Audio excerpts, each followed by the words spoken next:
She prayed for the light of Christ to enter her heart. And that's when things got crazy.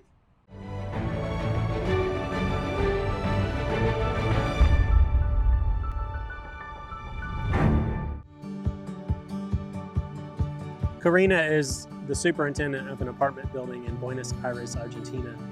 And when our IC mission team showed up at her office for an appointment to share the gospel with her, she said that she didn't actually have much time that day and she didn't seem very interested.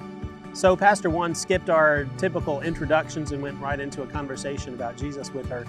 Well, when she heard the reason that our American team had traveled all this way and why we were visiting her to share the gospel that day, her demeanor changed. She was captivated. And suddenly, she had a lot more time to listen.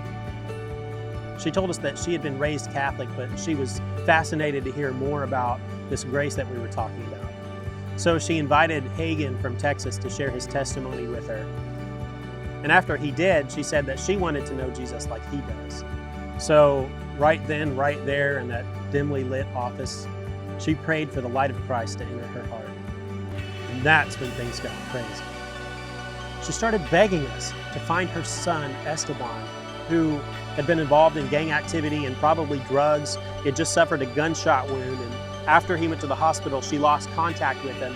She didn't know where he was. She hadn't talked to him in weeks, but she kept begging us, saying, "You must find my son. He has to hear about this Jesus." And saying that she believes, she knows that somehow God would bring him across our path that week. So after a little more conversation between her and Pastor Juan, we blessed her and left her office and started walking out of the apartment building. And wouldn't you know it, as God would have it, right there out in the courtyard, sitting on a wall with his leg propped up and crutches behind him, was a young man. I had a feeling I knew who that was. So I ran up to him and I asked him through our team interpreter, Claudio from Chile, what his name was. It was Esteban. You can't make this stuff up. So I told him what had just happened with his mom and that she was desperate for us to find him, and asked if I could share my testimony and give him the same message. He said yes.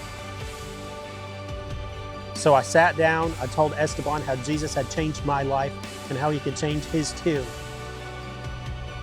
I walked him through a plan of salvation, and Esteban and his friends decided to surrender to Jesus too.